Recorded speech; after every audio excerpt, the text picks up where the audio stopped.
Today's video is all about how to level as fast as possible when the fresh start servers come here later this month in October. Let's get into it. Now, I'm going to cover how you can speed level in this game on a fresh start if you are in a massive guild, if you just have a small group of friends, if you just have a few friends, and if you are completely solo and have no friends at all, and you barely have time to play. I'm going to cover every aspect of what you can do to level as fast and as efficiently as possible.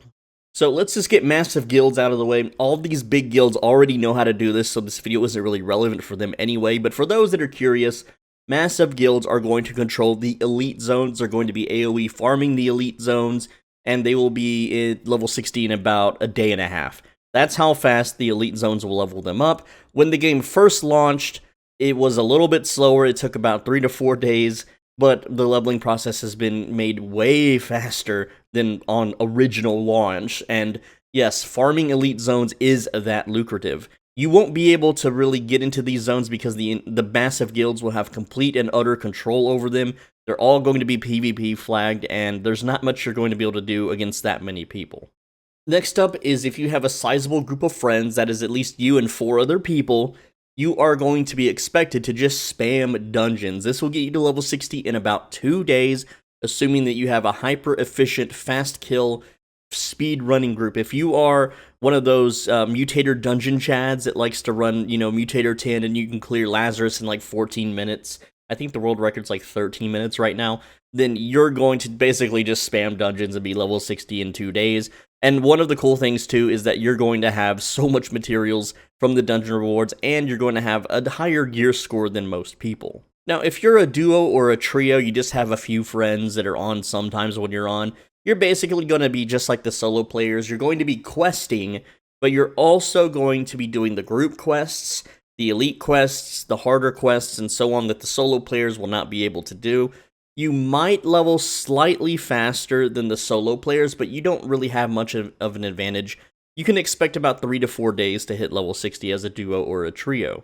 Alright, let's get into solo. Alright, for those of you that don't have friends, for those of you that are playing by yourself, maybe you work a 9 to 5, maybe you have school, you have other real-life duties, and you don't really know anyone that plays this game, you can only play a few hours a day. Let's talk about solo play. For solo players, you should be questing if you can stand it. I personally hate questing, but it is so much better than when the game first launched. Questing is like 4 to 5 times faster now than what it used to be. It is insane how efficient questing now is. You need to avoid town boards, even if you have, like, if you can mine Auric Chalcum the first day and you're getting, really high tier town board requests. Yes, they give good experience, but no, it's not worth the time to go out and get the star medal needed to fulfill those duties. Just avoid town boards completely. They've been nerfed, they've been slowed down, don't touch them, just avoid. Also, don't mob grind at low levels. You can see in the footage here, I'm grinding level 7 mobs. This was a test I did a while ago to see the efficiency of it, because I did a lot of testing on the betas, the alphas, even on the live release. I once held the world record for the fastest 1 to 60 solo, and that was with town boards before they were nerfed. However, that record did get beat by a few people about a couple weeks later, so I didn't hold it very long. Anyway, avoid low-level mob grinding. It is not worth it. Mob grinding does not become worth it until you can AoE cleave around the level 40 zones. There is many areas that you can AoE farm, a lot for one. That Borsholm is really good if you can have it completely to yourself. It's a great place to farm. There's also a few pirate areas near Borsholm that you can also AoE grind if you have the AoE abilities and the skill to pull the entire camp and blow them all up at once.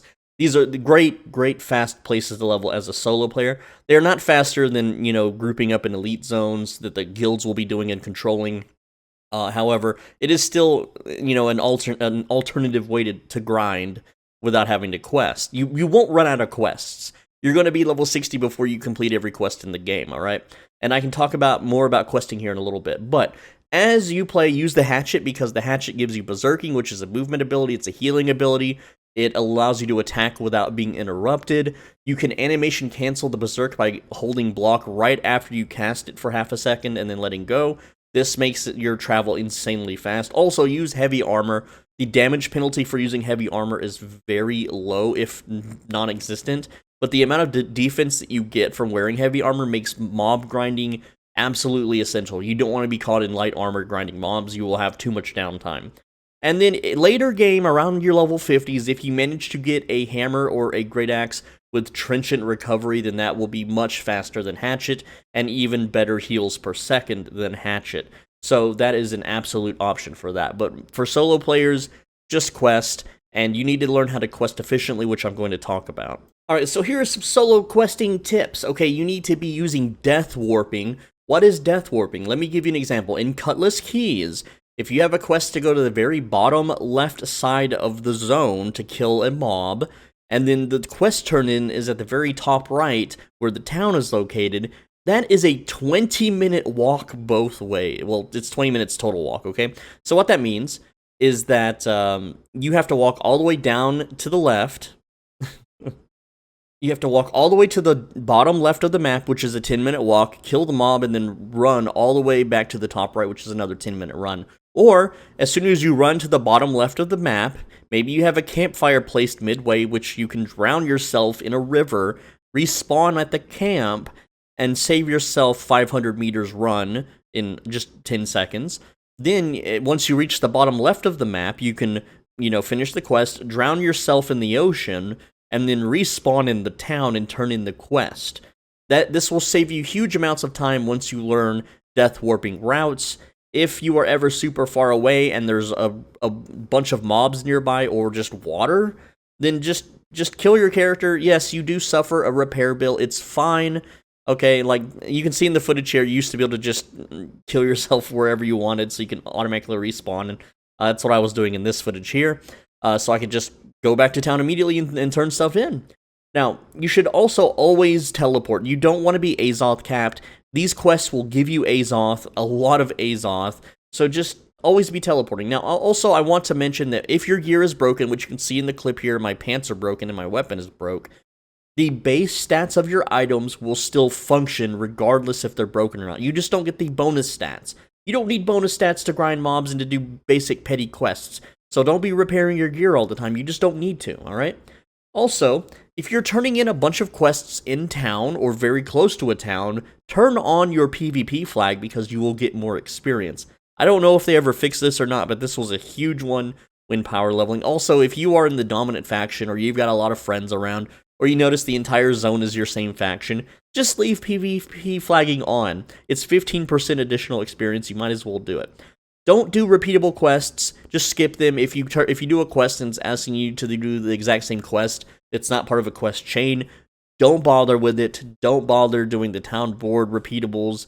Just skip those as well. Don't even pick them up and think that, oh, I can just do these real quick while I do these other quests. No, you need to be freaking beelining the main story quests and the town quests, alright? And then also, do not gather unless the quests call for it. I know around level 20 you have to do a little bit of gathering, and there's another point at level 40-ish that you have to do some gathering for the main story quests. I would recommend just buying the materials from the market. Yes, they will be a little expensive on a fresh start server. However, the time that you will save having to grind out all those levels to gather those materials, and even the zones you have to go to get those materials, you're going to have plenty of gold from your questing anyway, so just spend it now. The amount of time it saves is not worth the amount that you're going to spend. Let's talk a little bit about your gear, okay? The spec for Hatchet, just pick everything on the left side of the tree. Don't spec into the throwing aspect of Hatchet. Just pick Hatchet, pick everything on the left side, just go berserk, left click until things are dead. Don't do heavy attacks, just left click, everything will die super fast, you'll be healed. It's super quick and brainless and easy. It's by far the best leveling weapon in the game, okay? For your offhand, you can use Great Axe to cross rivers with the charge. You can use a bow or a musket to constantly weapon swap and do rolls and animation cancels so that you get the passive run speed, but it's a small amount. You can just run on roads now and get a 10%. Blunderbuss is great for burst DPS on single targets. Hammer lets you solo elites. I'm not really going to go into this. I have videos on my channel that explain how you can use a hammer to just solo entire... You can AoE elites completely solo with a hammer. but it takes a lot of time to level up. Soloing elites is not very efficient. It's only if you want to really solo elite quests to get slightly further ahead. It's only for the top skilled players who have played a long time. If you haven't touched this game in a year, don't even think about it.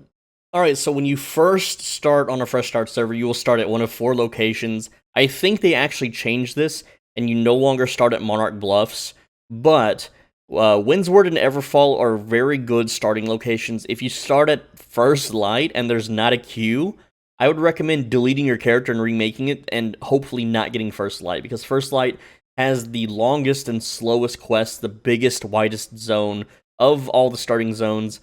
So if you're speed leveling, then just start over if you can. Though, if it's anything like when on launch day, you're probably going to be sitting in queue, and deleting your character and remaking it could put you back into a queue.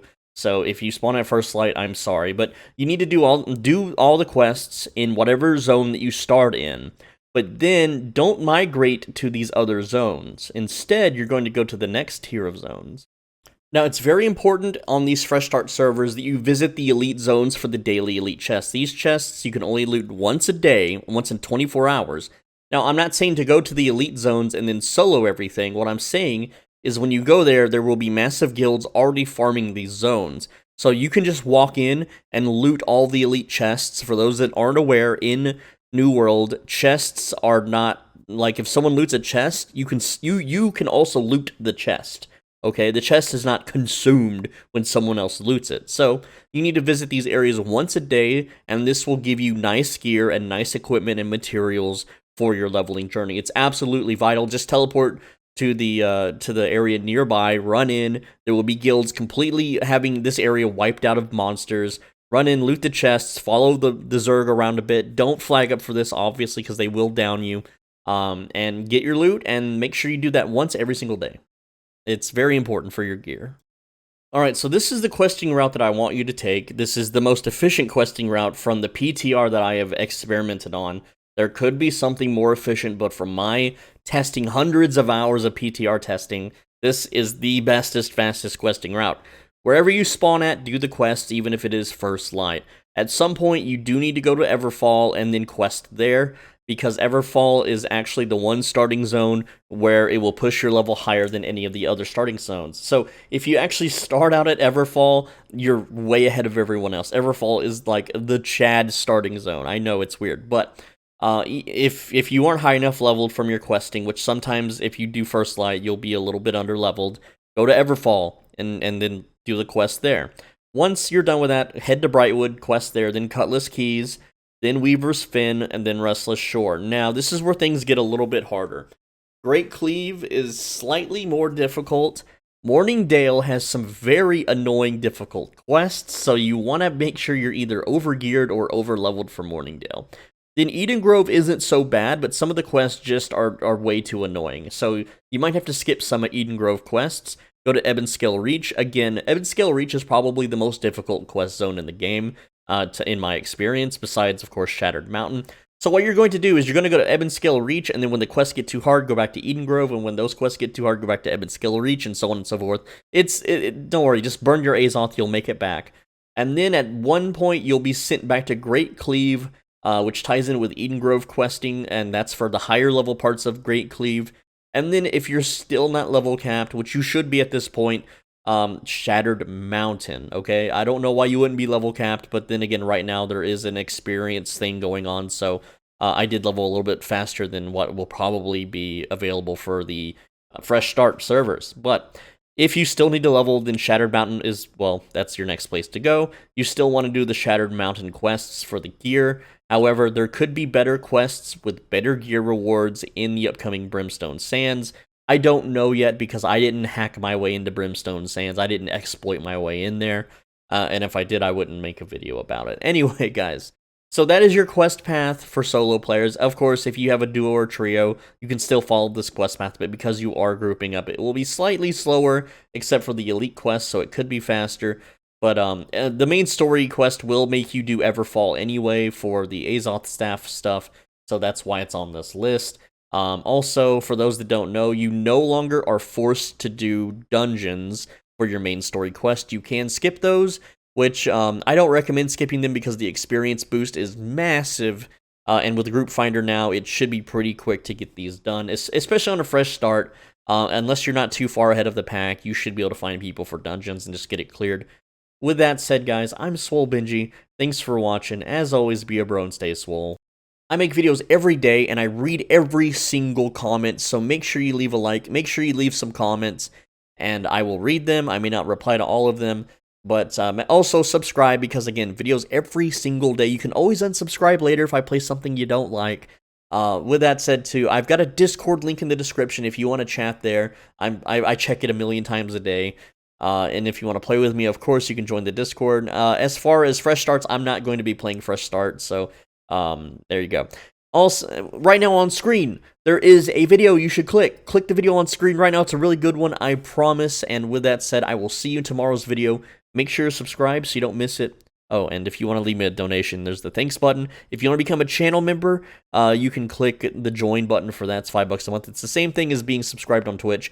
I don't have any private videos for New World, unfortunately, that are any good. But if you like other games or you want more personal videos, check out the playlist in the pinned comment. With that said, see you later. Mwah, take care.